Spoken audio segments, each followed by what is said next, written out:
ওম নমো শ্রী ভগবতে প্রণবায়। শ্রী শ্রী যুগাচার্য সংঘ উপদেশামৃত।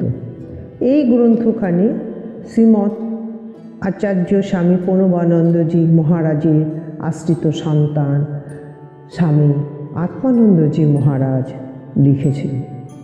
আমি সেই গ্রন্থখানির কিছু অংশ আপনাদের সামনে তুলে ধরছি। আমার এই ধৃষ্টতার জন্য আপনারা আমাকে মাফ করবেন। এই গ্রন্থ আচার্যদেবের জীবনী বা সঙ্গের ইতিহাস নয়। তিনি বলছেন, আচার্যদেবের পূর্ণ সঙ্গ লাভের সময় হইতে দিনলিপির পৃষ্ঠায় তাহার যে সমস্ত মহামূল্য উপদেশবাণী তাহারই প্রেরণা শক্তিতে লিপিবদ্ধ হয়েছিল। ইহা তাহারই কিয়দংশে সংকলন মাত্র। যুগ প্রবর্তনকারী আচার্যদেব যৌবন প্রারম্ভে একদল তরুণ ছাত্র যুবকের প্রাণে যে পবিত্র দেশ হিতৈষণা, কঠোর ত্যাগ ও সংযম সাধনার হোম অগ্নিশিখা প্রজ্বলিত করেছিলেন। গ্রন্থের এই অংশে তাহারই বিবরণ উপদেশ রাজে সন্নিবেশিত হওয়ায় গ্রন্থখানি নৈতিক চরিত্র গঠনে উদ্যোগী ছাত্র, সংযম ও ব্রহ্মচর্য সাধনায় রত তরুণ জাতি গঠন, প্রযত্নশীল দেশ সেবক, নৈষ্ঠিক ব্রহ্মচর্য ত্যাগব্রত অবলম্বন, মুখ্য প্রবর্তক সাধকগণের অতি প্রয়োজনীয় বিষয় সময়ে সমৃদ্ধ হইয়াছে। এই গ্রন্থের কিয়দংশ শ্রী শ্রী আচার্যদেবের স্থূলদেহে অবস্থানকালে এবং কিয়দংশ পরবর্তী সময় ভারত সেবাশ্রম সঙ্গে মাসিক মুখপত্র প্রণব পত্রিকায় প্রকাশিত হয়। শ্রী শ্রী আচার্যদেব অন্তর্দর্শী ছিলেন। রঞ্জন রশ্মি দ্বারা তাহার যেমন দেহ অভ্যন্তরস্থ সমস্ত কিছু সুস্পষ্ট দেখা যায়, তেমনি তিনি অন্তর্দৃষ্টি বলে সকলের অন্তরে সমস্ত কিছু সুস্পষ্ট দেখিতে পাইতেন। তাই তাহার নিকট জীবন সমস্যা সম্পর্কে কাহারও বিশেষ কোনো প্রশ্ন করিতে হইত না। প্রকৃত জিজ্ঞাসু, বিশেষত আশ্রিত অন্তরঙ্গ সন্তানদের কোনো প্রশ্নের অপেক্ষা না রাখিয়া তিনি তাহাদের সমস্ত প্রশ্ন সমস্যার সমাধান, সমস্ত সংশয় সন্দেহে নিরসন করিয়া দিতেন। অন্তরঙ্গগণ শুধু সমস্যা ভারাক্রান্ত জিজ্ঞাসু অন্তর লইয়া যাইয়া তাহার শ্রীচরণে উপস্থিত হইত।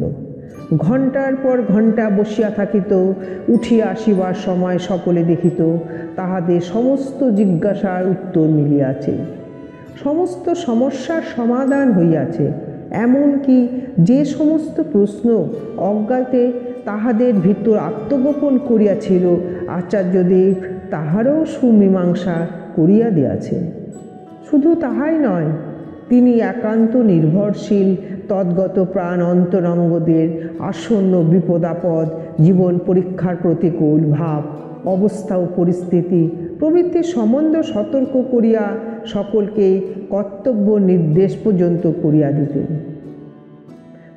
কাহাকেও তাহার ভিতর যে বিরাট সম্ভাবনা লুকায়িত আছে সেই সম্বন্ধেও তিনি ইঙ্গিত অর্থাৎ ভবিষ্যৎবাণী করিয়া তাহার প্রকাশ বিকাশে সাধনার উদ্যোগী হইতে উদ্বুদ্ধ করতেন। আমাদের মনের কথা ও জিজ্ঞাসা, আমাদের ভবিষ্যৎ জীবন সম্বন্ধে আমাদের চেয়েও তিনি বেশি জানতেন। আমাদের মঙ্গলামঙ্গল আমাদের চেয়েও তিনি বেশি ভাবতেন।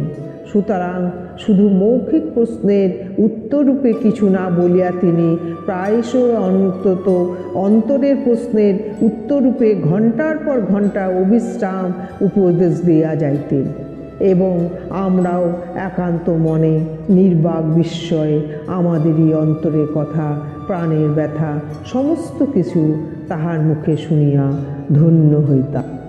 ধন্য হইল মানব তোমার শক্তি সাধন অমৃত মন্ত্রে, বন্দিছে সবে জীবন অর্ঘে মধুর ছন্দে মধুর মন্দ্রে। বন্দে তোমায় হে জগদাচার্য, নিখিল বিশ্ব মানব প্রাণ, নামিলে ধারায় গো বিশ্বরাজ, মহামুক্তির আনিলে বাণ। সৌম্য তোমার করুণা ধারায় তৃপ্ত হইল মানব বক্ষ, জাগ্রত হল বিশ্ব মানব, তব জয়ধ্বনি করিয়া লক্ষ। দুঃখ। ধন্য হইল মানব তোমার শক্তি সাধন অমৃত মন্ত্রে। ওম তৎসৎ। ওম গুরু কৃপা হি কেবলম। ওম গুরু কৃপা হি কেবলম। ওম গুরু কৃপা হি কেবলম।